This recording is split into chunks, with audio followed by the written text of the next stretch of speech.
Atukuzwe ainuliwe mfalme Zumaridi, mamlaka Bwana Mungu chini ya jua, na kusalimu kwa jina lake takatifu ambao unaitazama Zumaridi News TV, na mimi ni Yohana Gervasi. Nipo katika ikulu ya Agano la Saba Bugugu mkoani Nyamagana, Mwanza, Tanzania, ambapo ufalme wa Mungu na kifua cha mfalme Zumaridi, mamlaka Bwana Mungu chini ya jua, ndipo ambapo umeweka makao katika madhabahu takatifu. Hii ni wiki ya pili maombi matakatifu ya ukombozi wa dunia akiwa yanaendelea, na mimi nikawa ni vyema leo maombi siku ya jana nimepata kufikia tamati, nikawa ni vyema siku ya leo tuzungumze na mfalme Zumaridi, mamlaka Bwana Mungu chini ya jua, ili kusudi tupate kuyajua ambayo hatuyajui kutoka kwake. Utukuzwe mfalme Zumaridi. Amen.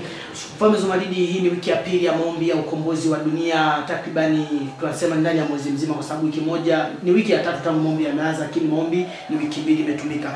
Ni tofauti gani ambayo wewe unayozidi kuiona kati ya maombi ya wiki ile na wiki hii hapa? Mshukuru Mungu tena aliye ndani ya mfalme Zumaridi wa kipindi hiki tena kwa kusema na dunia kwa ujumla, maana naamini kabisa dunia inafuatilia maombi. Kwa kweli, kiukweli, kwanza hata mimi mwenyewe namshangaa Mungu. Haya maombi ni hatua ya pili leo. Hatua ya kwanza tulimaliza, hatua ya pili hii ambayo tumemaliza tangu jana. Kiukweli ninamshangaa Mungu kwa sababu maombi haya yalikuwa ni maombi tofauti, ndugu mtangazaji na pia ndugu mtazamaji kwa jumla. Yamekuwa ni maombi ya hali ya juu sana. Kwa sababu ile kipindi ambacho tuko huko, ile wiki ambayo tulikaa huko ni maombi, Mungu hakusema na sisi kama wiki hii. Umeona? Mambo ambayo tumeyapata, siri ni nzito, sisi dunia ina siri, ndugu mtangazaji. Yaani kama Mungu yuko mbali na wewe, hauwezi kujua kile kinachoendelea katika dunia. Lakini ukimtafuta Mungu kiundani zaidi kinagobaga, utajua yanayoendelea katika dunia. Unaweza kutamani usitoke nje. Mbona ndugu mtangazaji? Mambo ambayo Mungu amesema na sisi ni mengi sana kuhusu dunia. Ni mengi, ndio siku tumeomba Jumanne, Jumatano, Alhamisi tumalizia. Mbona? Mambo ambayo Mungu amesema na sisi, ndugu mtangazaji, wewe nadhani uko kwenye kamera. Ndio. Ni mengi ambayo ninashuhudia na mengi ambayo Mungu anasema na sisi. Hatuwezi tukayarusha yote. Maana mengine ni siri ambayo Mungu mwenyewe kipenda atujafunue. Lakini wakati ukiyarusha hujafika. Lakini Mungu ameongea na sisi mambo mengi sana. Mambo ya wanasayansi ametufundia. Kwa nini wanasayansi wanamkataa Mungu? Umeona? Ametuonyesha kiini cha sayansi. Amesoma na sisi, mwanasayansi wa kwanza, mtafiti yule wa kwanza. Mungu ametuambia. Umeona? Ametuambia mambo mengi sana. Umeona? Ya kuhusu ukimwi. Umeona chanzo cha ugonjwa wa ukimwi. Yaani ametuambia mambo mengi, ndugu mtazamaji. Hakika ukimtafuta Mungu kwa bidii atakuonyesha mambo makubwa na magumu usiyojua. Amina. Mfalme Zumaridi, nataka twende tukauangazie ujumbe ambao Irene Emmanuel alipata kutoa, ambao tumurusha dunia nzima wanautazama.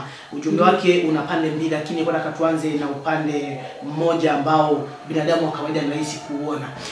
Wewe binafsi, yani ukijivua vazi kwamba wewe ni mfalme Zumaridi, ujumbe ule ambao unazungumza kwamba hauwezi ukaenda kwenye kaburi la baba yako kuomba msaada, ule ambao unaelezea kwamba kwa nini watu wanalingangania jina la Yesu na wakati Yesu hayupo. Wewe binafsi ujumbe ule kibinadamu kabisa, ile katika hali ya kawaida, wewe nini ambacho umejifunza mimi? Kujifunza lazima ujifunze, mtumishi wa Mungu. Nimejifunza vitu vingi tu. Umeona? Kwa sababu pale amesema kama yeye ameniona mimi. Ndio. Umeona? Katika ulimwengu wa roho. Umeona? Hajaniona kimwili, sijaongea naye kimwili. Maana mambo haya ni mambo ya rohoni, mtumishi wa Mungu. Kwa amesema na mimi katika ulimwengu wa roho. Maana Mungu alinichukua katika ulimwengu wa roho, akanigawa. Nafsi yangu akaipeleka, akaenda akasema naye. Kwa hiyo lazima mimi nijifunze kwanza kibinafsi. Mimi mwenyewe najishangaa. Ina maana kumbe mimi hata huko kwenye chumba cha maombi nimejiuliza sana. Ina maana mimi Mungu kumbe alijua dunia nzima. Yeye dunia nikiangalia jinsi ilivyo kubwa, mtumishi wa Mungu. Nikirudi kujiangalia mimi, afu Mungu anawaambia wanadamu wote angalia hapa. Kiukweli mimi mwenyewe nachanganyikiwa ufahamu wangu. Umeona? Kwanza nazidi kumshangaa Mungu. Kwa sababu ndio nikatamka jambo hata kwa utani tu. Likatokea ile jambo. Hizo kabla na mtalatu mtu unamwambia kitu kumtania, kile kitu kinatokea pale pale. Unaona mtumishi wa Mungu. Kwa mimi kiujumla, kwa ujumbe wa jana, mimi kwa ujumla kabisa kwanza namshukuru Mungu. Sina la kusema, yani nikisema sana ndio nimemgusa Mungu. Amina. Mimi binafsi ni shahidi kwamba ulishawahi kumtamkia mtu nenda mbinguni upokee ufahamu wa kutengeneza biti, na kweli aliporudi alianza kutengeneza biti na paka sasa hivi anatengeneza. Na kwa jinsi ambavyo mimi mtu yule nilikuwa nikimfahamu awali, alikuwa hawezi kufanya kile kitu, na hata kama angekuwa ameenda kufundishwa kwa usiku mmoja au hata kama ni wiki asingeweza kufanya. Sasa watu binadamu kule duniani wanakuwa wanaamini kwamba mtu kwenda mbinguni ni paka awe amekufa. Yule alienda mbinguni akarudi anaweza kutengeneza biti.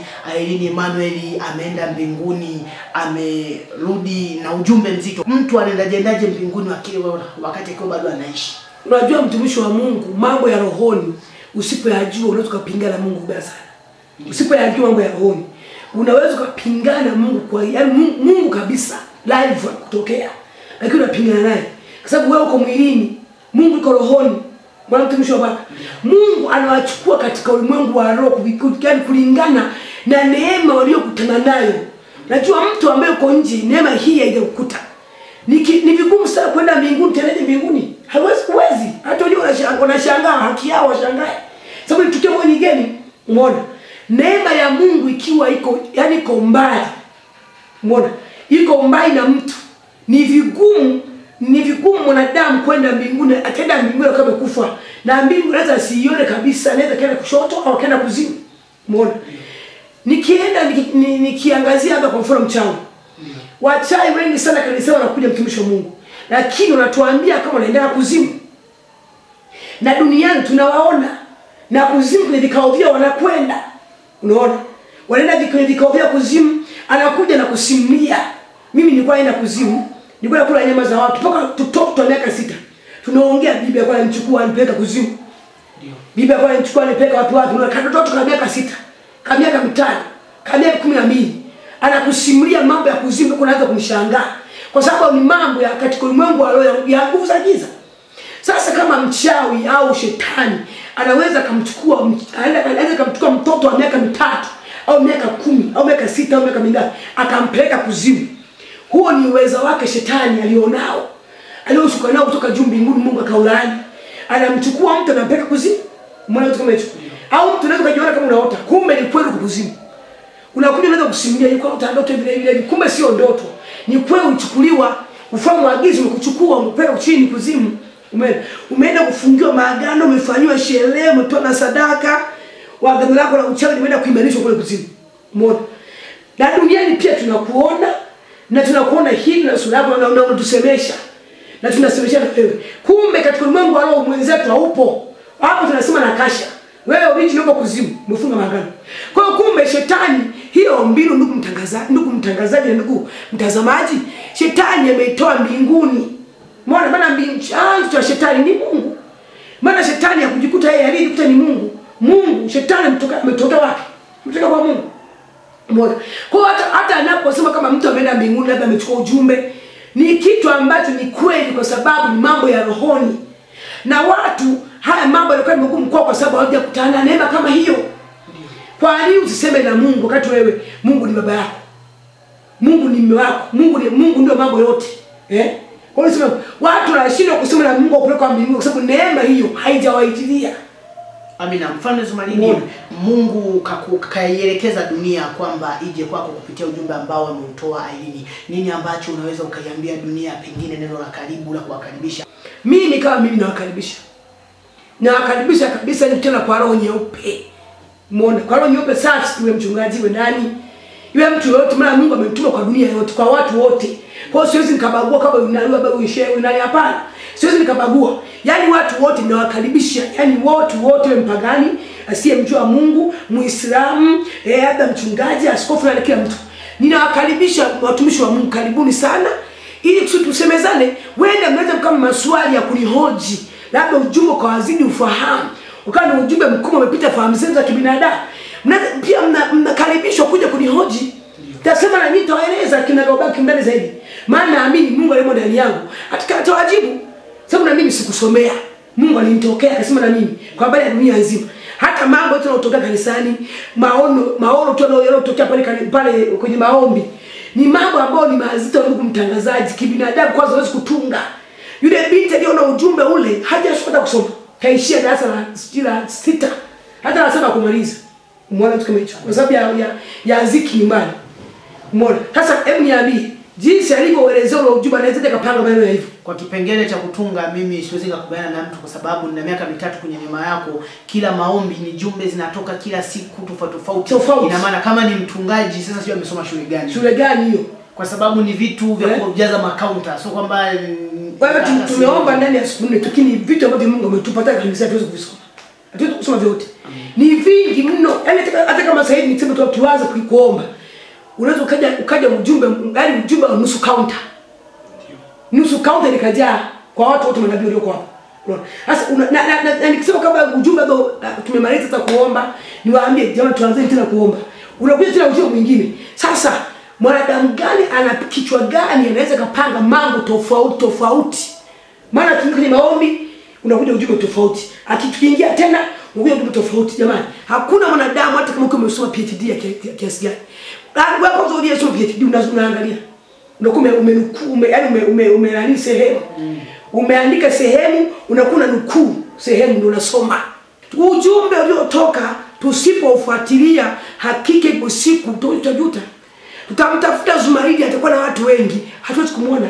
Kisa sasa hivi watu ni wadogo, unaweza kuniona, unaweza kusema na mimi, unaweza kuongea na mimi na nikakujibu. Lakini tafikia wakati watu watakuwa wengi kabila zote wamenizunguka. Itakuwa ni ngumu kusemezana wewe. Lakini kwa mdao ambao Mungu ameleta ujumbe, ni vile Yesu kusema na Mfalme Zumaridi. Amina. Pia ukaribisha sana. Mfalme Zumaridi, kuna watu ambao wako wakifuatilia maombi kwenye YouTube, kwa kipengele ambacho kinarushwa kwa na kitazama, wamefuatilia, wengine wako wanatuma message na kadhalika. Neno gani ambalo unaweza ukawaambia na hata wale ambao hawakufanikiwa hata kutumia ujumbe kuhusiana na ibada ya kesho? Neno la kuambia kuhusu ibada ya kesho, naomba tu ndugu mtazamaji, dunia nzima kwa jumla, ninaomba tu kwa ibada ya kesho, naomba tu msi Mungu kwa uliko. Mungu ni roho anaona. Mwambie Mungu niguse kupitia mtumishi wako Zumaridi. Naomba uguse shida yangu, tatizo langu nalijua. Niguse Baba. Wewe ndiye Alfa na Omega ndani ya Zumaridi, nimekuamini. Kupitia maombi ambayo nimefuatilia, kupitia jumbe mbalimbali unabii utoka kwa manabii, naamini wewe ni Mungu. Kwa hiyo kimsi Mungu aliyekuumba, aliyestanda mbingu na nchi, Alfa na Omega, mwanzo na mwisho, aliyekuwako na leo yuko anatenda kazi. Ukimsi ukamwambia Baba, naomba najiungamanisha na ibada ya kesho. Najiungamanisha na ibada ya mtumishi wako Mfalme Zumaridi. Najiungamanisha na watumishi wako na maombi kwa ujumla. Maana kusi utukufu utakao ushuka kanisani, Baba naomba niangukie na mimi. Unaona? Utukufu maana mimi kile nikiingia kwenye maombi, kwa Mungu ananipa utukufu mkubwa mpaka mwenyewe nashinda kutembea. Amen. Utukufu na ushuka kwa maombi ni mkubwa mpaka nashinda kutembea. Nguvu kubwa ambayo inashuka, na vile ni vitu vya samani ambavyo tunapelekea watu kanisani. Kwa hiyo ukiungana na sisi, hakika na kuambia mwana wa Mfalme Zumaridi, wewe ni mwana wangu. Mwana wa Mfalme Zumaridi, na kuhakikishia kwamba ukiungana na Mfalme Zumaridi katika ibada ya kesho bila kubeza ndani ya roho yako, bila unafiki wowote ndani ya roho yako, kwa imani iliyokamilika, bila unafiki wowote, bila kujiuliza, bila mashaka, hakika utakutana jibu la maisha yako. Utanitafuta, utanipigia simu, utasema, utakutana Zumaridi, Mungu ndani ya Zumaridi juu ya tatizo lako. Endapo utaungana na mimi bila unafiki ndani, kwa roho nyeupe kabisa isiyokuwa na unafiki, utanitafuta ukinipa majibu. Amina. Mfalme Zumaridi, wengi wametuma ujumbe, lakini kuna mmoja akaonesha bidii zaidi, akawa naomba kwamba kupitia maombi haya hadi kufikia mwezi wa 6 ana tatizo la kutokupata uzazi. Nami nikaona ni vyema nimwakilishe kwa niaba yake, nimsemee kwamba anaomba kabla ya maombi haya kuisha, yani maombi atakapoisha au nipate ujauzito na tatizo la uzazi. Amekuwa akifuatilia sana kwa bidii kubwa. Labda kwa neema yako, labda unaweza kumtamkia kitu. Yeye yuko wapi? Tanzania hii. Yuko Tanzania. Yaani namtamkia kwa neema ya Mfalme Zumaridi, kwa neema ya Mungu ndani yangu. Na kutamkia imani yako ulionayo wewe ambaye unafuatilia na una tatizo la uzazi. Imani yako usitoe kwa Mungu wa Zumaridi. Mungu aliyekaa ndani ya Zumaridi. Na kuhakikishia mpaka maombi yakaishi utafunguliwa. Mpaka maombi yakaishi ya mwezi wa 6. Na kuhakikishia na kutamkia katika YouTube hii. Na kutamkia tena kwa mara nyingine mpaka kwa Utatu ulio mtakatifu. Utakuwa umefunguliwa na tumbo lako utapata ujauzito na utazaa mtoto wa kiume. Pokea katika jina la Mfalme Zumaridi. Mfalme Zumaridi, kwa kumalizia kwa ujumla, watu ambao wapo kanisani ambao nao pia wamekuwa wakifuatia kupitia YouTube ambao kesho watapata kuhudhuria katika ibada, nini ambavyo wanatakiwa wavizingatie sana ili kusudi wapate ukipokea kile ambacho utakuwa umekibeba? Wanatakiwa kuzingatia watu wa kanisani, hata tu dunia yote kwa ujumla, maana ujumbe huu unaruka mpaka duniani. Wanatakiwa kuzingatia watu wa kanisani na dunia kwa ujumla, wamdai Mungu ndani ya roho zao, maana Mungu anatazama roho ya mwanadamu. Roho ya mwanadamu imekaaje? Connection ya Mungu ni roho ya Mungu na roho ya mtu. Unaona mtumishi wa Mungu? Kwa roho yako ukiachilia na kumsi Mungu niguse. Mungu ni mwaminifu, sio dhalimu. Mungu sio Asumani au sio Adija. Mungu ni Mungu na kiumbe cha ajabu. Roho yako kiungamanisha mbele za Mungu, ukamsi Baba, ukajitakasa ndani ya roho yako, ukatoa unafiki ndani yako, ukawahi wewe uliko Mwanza, ukawahi kanisani kwenye ibada, ukiwa una udai na uhitaji wa hali ya juu ndani ya roho yako, utaushuhudia uwepo wa Mungu ukikufunika kuanzia utosi mpaka unyayo. Mimi naona kesho kuna watu ambao watazimia utukufu. Amen. Kesho natabiria. Yaani kuna watu ambao kesho watapoteza network kwa utukufu ambao Mungu amenipatia kupeleka kanisani. Kwa hiyo msitu mtu wa kanisani kupitia utabiri huu na unabii huu na utoa, akae katika roho, maana Mungu naye pia anaangalia roho ya mtu. Connection ya Mungu na mtu inaweza takataa kulingana na mtu jinsi alivyo. Wewe anakuja kanisani na mawazo ya nyumbani, ana mawazo ya mume wake, ana mawazo ya kile, lakini asipokuwa na mawazo yote ndani ya roho yake, roho yake akikabidhi mbele za Mungu katika ona kweli, akajitakasa, akaomba rehema na toba mbele za Mungu siku ya leo usiku, akaamka usiku wa saa 8, akaomba, akapiga magoti kumsimu, kesho Baba naomba usinipite, na kesho akawahi kanisani saa 3 kamili, amekaa kanisani anamsubiria mbarikiwa, mwana wa Mungu, Malkia, mfalme, majina yote ya mfalme haya. Anamsubiria kwa kasi ya ajabu, roho yake ikiwa imekunjuka, haina makunjo, haina mafinyazi yote, akamsi Mungu ndani ya roho yake, Baba usinipite. Unapozuru wengine, Baba naomba unizuru, lazima atakuzuru kwa sababu roho yako ataiona. Kwa sababu tunatoka kuna vitu vya samani. Umeona watu mtukabidhi picha zao, tunazoombea sana. Kwa hiyo lazima tukawape mikono ya vitu ya shida zao, wakapokea mahitaji ya shida zao. Kwa hiyo nakusitu uendelea kukaa katika utakatifu, katika roho. Kesho pia ukiingia kanisani, tuliza ufahamu wako, kaa kwenye kiti, kabla sijaja mimi mfalme wako, omba toba na rehema, mwambie Mungu inamisha kitu kwenye kiti. Kaa katika utulivu, maana Mungu anatembea na mtu alitulia katika roho. Kaa katika utulivu, kaa katika uwepo wa Mungu. Msi Mungu ndani ya Zumaridi. Mungu uliyekaa ndani ya Zumaridi. Ndio mimi sio Mungu, ila Mungu amekaa ndani yangu. Mwana amekaa ndani ya mwili wa Zumaridi. Mwana kitu kama mtumishi mzuri, kwa sababu amenielewa vizuri. Mimi hapo nimekuelewa, lakini inabaki ukweli pale pale kwamba mwenye utajiri ndiye tajiri. Inabaki kwa pale pale, mwenye utajiri ndio tajiri. Ndiye tajiri. Lakini kweli mwenye utajiri ndiye tajiri. Ndivyo hivyo mtu. Unajua nikisema Mungu, watu wanasema Mungu gani? Mwanadamu lazima tuseme Mungu ndani ya. Ndio. Kwa sababu kutoa maswali ndani ya fahamu za wanadamu. Kwa hiyo ndio ndugu mtazamaji, naomba ufuatilie tu ibada ya kesho, tuweza fahamu zote ibadani, kaa tulia. Yaani ukishaingia kanisa ukijitakasa pale kwenye sehemu kujitakasia, tu kujitakasiaga, kaa kwenye kiti, inamisha kichwa, anza kusema na Mungu ndani ya Zumaridi. Sema na Mungu ndani ya Zumaridi. Roho yako Mungu aikute na fukutia, inatetemeka, ina hofu ya kimungu. Hakika utakuwa kwanza kupokea. Amina. Mfalme Zumaridi, kwa kumalizia nakuja swali kidogo ambalo liko nje ya mada, lakini inahusiana na habari za ufalme wako mwenyewe. Hivyo binafsi ukikaa peke yako ukitulia, nini ambacho huwa unakiona mbele yako kwa miaka ijayo? Kwa kweli naona si nisemeje. Hata leo nilikuwa naongea na mtumishi wa Mungu ambaye ni mwana ofisi ambaye yuko ofisini kwangu, nilikuwa naongea naye leo.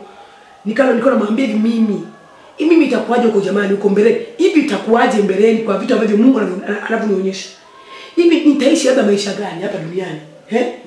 Nitaishi maisha gani hapa duniani mimi? Japokuwa sasa hivi Mungu amenibariki maisha, naona maisha makubwa sana.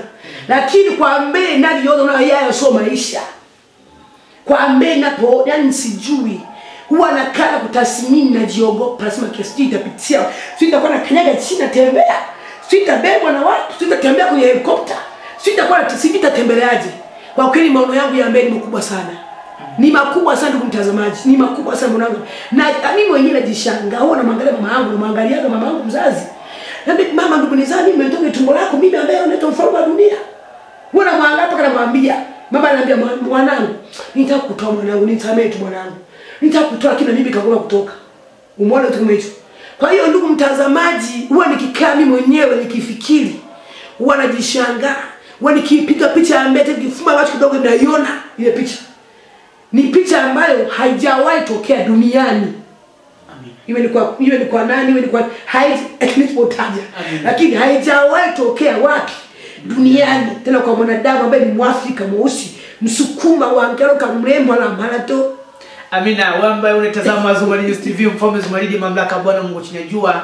Kama jinsi unavyomwona ndivyo jinsi alivyo. Ana Mungu mzima, lakini the way jinsi anavyoongea unaweza ukaona kama utani, lakini ukimkuta akiwa amevaa sura ya kazi utamshuhudia siku ya kesho jinsi ambavyo atakuwa anafanana na tofauti jinsi alivyo. Mfalme Zumaridi, maswali hayaishi kwamba watu wengi wanapofikia katika kilele cha mafanikio au katika hatua ya mafanikio huwa wanasahau kazi. Tofauti na wewe jinsi ninavyokuona, ni kanuni zipi ambazo wewe unazingatia ambazo zinasababisha usisahau kazi yako? Mimi siwezi kusahau kazi sababu Mungu amekaa ndani yangu. Yule anayesahau kazi Mungu alikuwa yumo ndani yake, alikuwa na lengo fulani. Unaona? Wewe ukasahau kazi kama kweli Mungu amekutuma. Utasahau kazi kati Mungu amekutuma. Ina maana Paulo alikuwa unatafuta pesa kwa njia fulani sio Mungu.